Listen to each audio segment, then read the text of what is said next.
ઓહો ભાભી, હું શું આણા કમલેશજીને સપ્પાએ નેસવા જ જાય? કાંઈ તકલીફ હે તમને?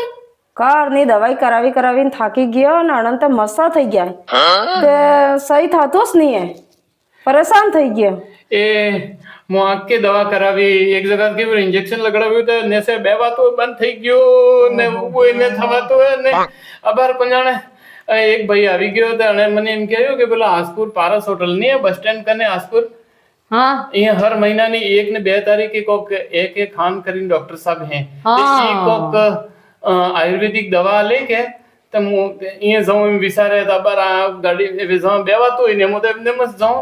હા તો એ જ લઈને જાઓ, એના ખાન સાફ કરીને જ લઈને જાઓ તમે. એ બૈરાની બી બીમારીનું નિવારણ થાય અહીંયા કરી એમ સાંભળ્યું હે મેં ભાઈ. હા તો જઈ આવો, આટલી દવા કરાવી તો આ એક મટી જાય તો હજી હે વાત આ રામેશ પહોંચ જા અને તમે કેનેક બીજાને કેનેક વેત કહેજો આપણો ફાયદો થાય. હા સહી હે. ઓકે હા વાત ઠીક.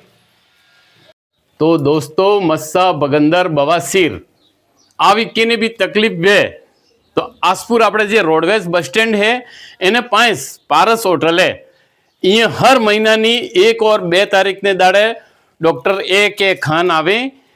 એ ડોક્ટર સાહેબ તમારે ન તો ઓપરેશન કરે કે ન ચીરાફાડી કરે કે ન કોઈને એક આયુર્વેદિક દવાઈ આલે આણા થકી અને સબ બીમારીનું નિદાન થઈ રહ્યું હોય તો જે બી ભાઈ બોન કેને બી આ તકલીફ વે તો આપણે આસપુર જાય નાના ડૉક્ટર સાહેબને મળવું હે ને એ દવા લેવી હે.